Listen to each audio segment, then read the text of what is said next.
Hello नमस्कार, स्वागत आहे तुम्हा सगळ्यांचं आपल्या चॅनलमध्ये। हर हर महादेव। तर तुम्ही जर केदारनाथला जात असाल, केदारनाथ बद्रीनाथ ही जे तुम्ही चारधामची जी यात्रा आहे ती आता सुरू होत आहे, तिथं जर तुम्ही जात असाल तर त्यासाठी काय काय गोष्टी लागतात, म्हणजे आपल्याला बॅकपॅकिंग करताना कुठल्या कुठल्या गोष्टी आपण ठेवायच्या असतात। बऱ्याच वेळेस काय होतं, आपण पहिल्यांदा जात असतो, मग आपल्याला माहित नसतं की काय पॅक करायचं असतं किंवा काय नाही। काही गोष्टी असतात ज्या आपल्याला घेऊन जायच्या असतात पण त्या आपण घेऊन नाही जात, महत्त्वाच्या असतात, आणि काही गोष्टी आपल्याला तिथं गरजच नसते त्या गोष्टींची, तरी सुद्धा त्या गोष्टी आपण त्या घेऊन जातो, पॅक करून घेऊन जातो। तर मग कन्फ्युजन असेल की काय पहिल्यांदा जातोय तर काय लागतं किंवा काय लागत नाही, या सगळ्या गोष्टींची माहिती मी तुम्हाला ह्या व्हिडिओमध्ये सांगणार आहे। तर हा जो व्हिडिओ आहे तुम्ही शेवटपर्यंत पूर्ण बघा, खूप इन्फॉर्मेटिव्ह व्हिडिओ आहे। याच्यामध्ये मी तुम्हाला डिटेलमध्ये सांगणार आहे की काय आपल्याला बॅगमध्ये घेऊन जायचंय, तिकडे कुठल्या गोष्टींची गरज असते। तर चला आता माझ्यासोबत आता बॅग पॅक करायला घेऊया। आता पहिली गोष्ट आपल्याला पहिले आपण बोलून घेऊयात की बॅग्स। तर बॅग आपल्याला किती घेऊन जायच्या आहेत आणि साईज काय असली पाहिजे बॅगची। तर इथं आपल्याला एक मोठी बॅग आपल्याला घ्यायची आहे, ज्याच्यामध्ये म्हणजे मोठी असेल, ट्रॉली बॅग असेल किंवा दुसरी असेल, तर ते मोठ्या बॅगेमध्ये आपलं सगळं सामान असलं पाहिजे, जे आपल्याला घरून म्हणजे जिथून तुम्ही जाता आहात तिथून ते सामान त्याच्यामध्ये तुमचं राहणार। आणि मग जेव्हा तुम्ही ट्रेकला सुरुवात करणार, जसं सोनप्रयाग आहे किंवा गौरीकुंड आहे, तर गौरीकुंडला किंवा सोनप्रयागला तुम्ही लॉक रूम किंवा क्लॉक रूममध्ये तुमच्या त्या बॅग ठेवू शकतात। आणि दुसरी एक छोटी बॅग तुम्हाला तुमच्याजवळ असायला पाहिजे, जे तुम्ही ट्रेक सुरू करणार आहे तर ट्रेकच्या दरम्यान ती तुमच्याजवळ असली पाहिजे।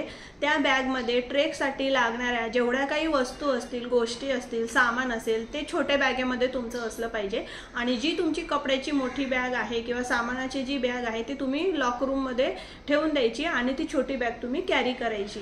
आता लॉकरूमचं जर भाडं तुम्ही बघितलं तर 100 ते 200 रुपयापर्यंत असतं, पण जसं तुमचं बॅगचं वजन आहे किंवा छोटी मोठी जशी आहे आकाराने, त्या हिशोबाने ते रेट तिथं ठरवले जातात। तर ते मी इथं तुम्हाला असं सांगू नाही शकत 100 रुपये घेतील असं, तर तुमची बॅग केवढी आहे त्या हिशोबाने घेतील। तर बघा, 2 बॅग तुमच्या असल्या पाहिजे, एक मोठी बॅग आणि एक छोटी बॅग।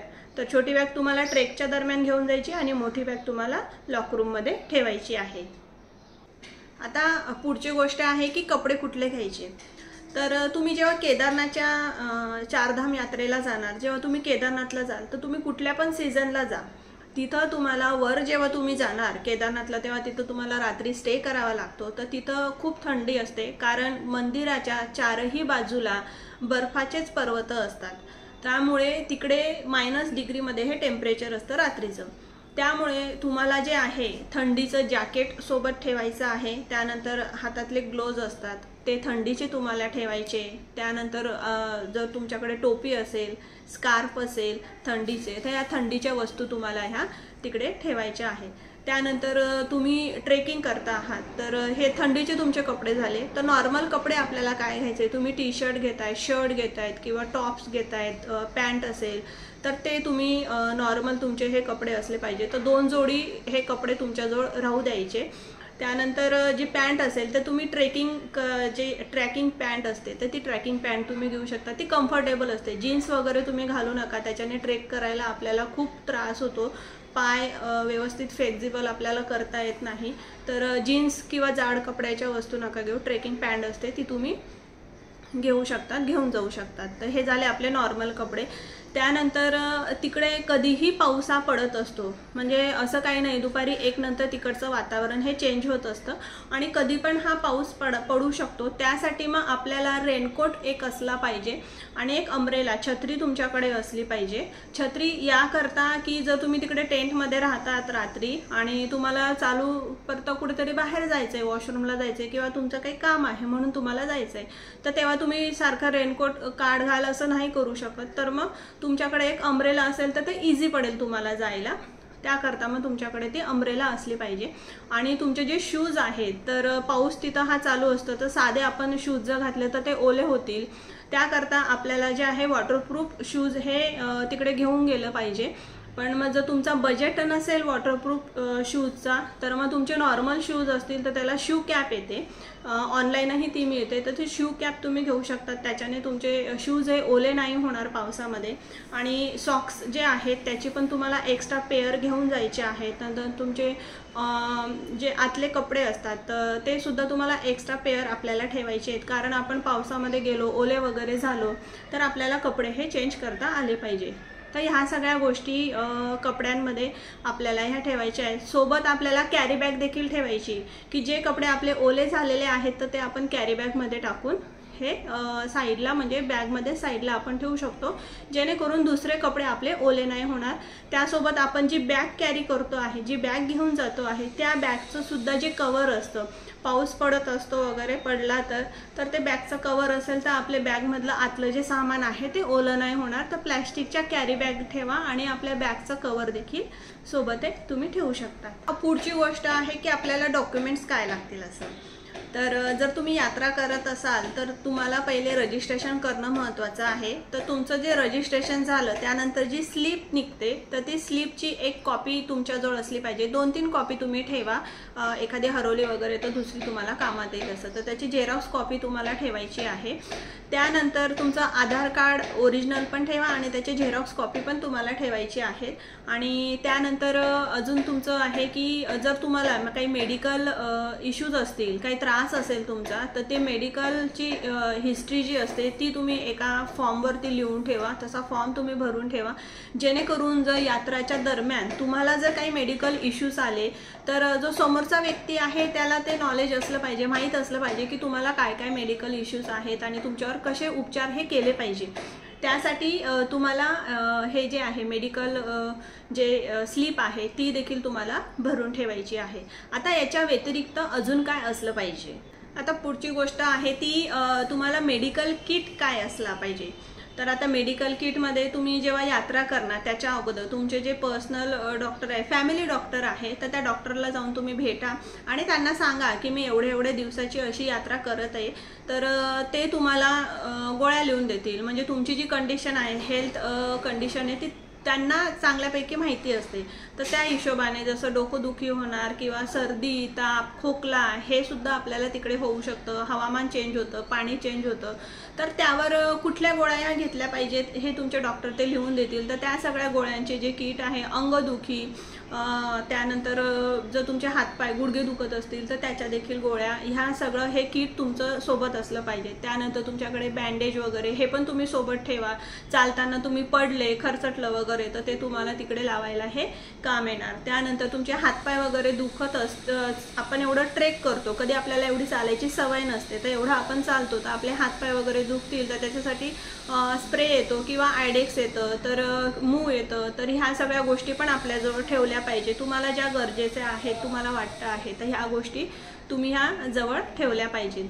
त्यानंतर इनो आहे, त्यानंतर ग्लुकॉन डी आहे, एनर्जी बूस्टरचे जे आहेत, म्हणजे चालतो आपण तर त्याच्या नुसतं पाणी न पिता त्याच्यात ह्या गोष्टी टाकून जर आपण पिल्या तर आपली एनर्जी लेवल ही चांगली राहणार.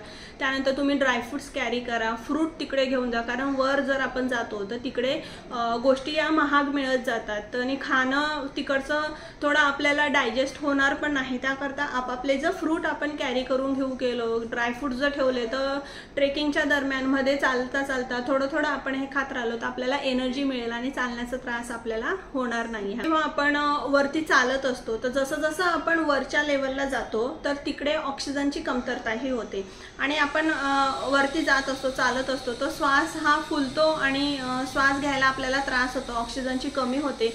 त्यामुळे काय करायचं आहे, कपूर असतो तर कपूर आपल्या सोबत ठेवायचा आहे. सोबत लवंग आणि कपूर आपण हातामध्ये त्याची पुडी बांधायची आहे, रुमालामध्ये ते टाकून त्याची पुडी बांधायची आणि हाताला तो बांधून ठेवायचा. जेव्हा आपण चालतो आपल्याला वाटते की आता मला श्वास घ्यायला त्रास होतोय असं, तर ते फक्त आपण थोडीशी सुंगायचं आणि चालत राहायचं, तर त्याच्याने आपला ऑक्सिजन लेवल हा चांगला राहतो. तर कपूर आणि लवंग ह्या 2 गोष्टी तुम्ही आठवणीने ह्या तुमच्या बॅगमध्ये भरून ठेवा. आता पर्सनल किट काय असला पाहिजे, तर त्याच्यामध्ये तुमचं सोप असेल, शॅम्पू असेल, मॉइश्चरायझर असेल, तर ह्या सगळ्या गोष्टी, ऑइल असेल, तर ह्या सगळ्या गोष्टी तुम्ही घेऊ शकतात.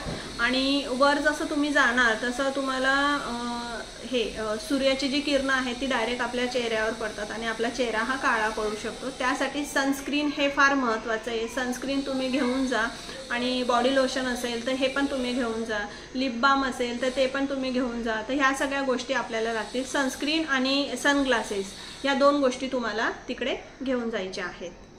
त्यासोबत तुम्हाला एक पाण्याची बॉटलही आपल्याला कॅरी करायची आहे, कारण जसं तुम्ही वर जाणार चालतो तर शरीरातलं वॉटर हे कमी होतं, पाणी हे कमी होतं आणि मग तुम्ही जे पाणी जर नाही पिलं तर आपल्याला हेडेक डोकेदुखीचा त्रास होऊ शकतो। तर त्यासाठी पाण्याची बॉटल एक कॅरी करायची आपल्याला। तर वरती हे पाणी खूप महाग मिळतं, म्हणजे 100 रुपयाची एक बॉटल मिळते। तर काय करायचं आहे, चालताना जे झरणे म्हणजे धबधबे जे पडत असतात तर त्याच्यातनं ते पाणी आपण फिल करायचं आहे आणि ते पाणी आपण पित राहायचे। ते ग्लेशियरचं पाणी असतं तर त्यामुळे तेही शुद्धच असतं, पिण्यासारखंच असतं। तर ते पाणी पिऊन तुम्ही तुमचा प्रवास करू शकता। इलेक्ट्रॉनिक वस्तू कुठल्या आपल्याला घ्यायच्या आहेत, तर जर तुम्ही ब्लॉगिंग करणार असाल तर तुमचं ब्लॉगिंग किट असेल तर तो पूर्ण किट तुम्हाला घ्यायचं आहे। त्याच्यासोबत पॉवर बँक तुम्हाला घ्यायची आहे, ज्याच्याने तुमचं मोबाईलची चार्जिंग जर ड्युरिंग यात्रामध्ये जर तुमची मोबाईलची चार्जिंग कमी झाली तर तुम्ही पॉवर बँकने तुमचा मोबाईल हा चार्ज करू शकतात। एक टॉर्च तुमच्याजवळ असली पाहिजे, कारण वर जर तुम्ही गेलात तर तिकडे लाईट असेल नसेल सांगता येत नाही, कधी पण लाईट जाऊ शकते। तर त्यासाठी टॉर्च तुमच्याकडे असली पाहिजे, जेणेकरून तुम्हाला कुठे जायचं यायचं असेल तर तुम्ही टॉर्चचा हा वापर करू शकता। तर ह्या सगळ्या गोष्टी तुम्हाला पाहिजे। त्यासोबत जर वरती नेटवर्क नसतं त्यामुळे ऑनलाईन ट्रान्झॅक्शन तिकडे होत नाही, की बऱ्याच ठिकाणी नेटवर्क नसेल तर नाही होणार। तर त्यासाठी आपल्याला कॅश आपल्याजवळ ठेवली पाहिजे। तर बऱ्यापैकी कॅश तुम्ही ठेवा, तुम्हाला जेवढी लागत असेल, तुम्ही जात असाल तर कॅश तुमच्याकडे सोनप्रयागमधूनच तुम्ही कॅश काढून घ्या आणि तुमच्याजवळ ती कॅरी करा कॅश। तर आता हा जो व्हिडिओ आहे तुम्हाला जर आवडला असेल तर लाईक करा, आणि तुम्हाला हा व्हिडिओ इन्फॉर्मेटिव्ह वाटत असेल आणि तुमचे जो कोणी रिलेटिव्ह केदारनाथ यात्रेला, चारधाम यात्रेला जात असतील तर त्यांच्यापर्यंत हा व्हिडिओ नक्की पाठवा। त्यांना पण मदत होईल त्यांची बॅकपॅक करण्यासाठी, ते पण कन्फ्यूज असतील की काय करायचं काय नाही असं। तर हा व्हिडिओ त्यांना नक्की मदत करेल त्यांची बॅकपॅक करण्यासाठी। आणि जर तुम्ही स्वतः जात असाल तर मग प्रश्नच नाही, चला पटकन आता बॅकपॅक करायला घ्या। तर चला भेटूया पुढच्याच अशाच एका नवीन व्हिडिओसोबत। तोपर्यंत तुम्हा सगळ्यांना हर हर महादेव।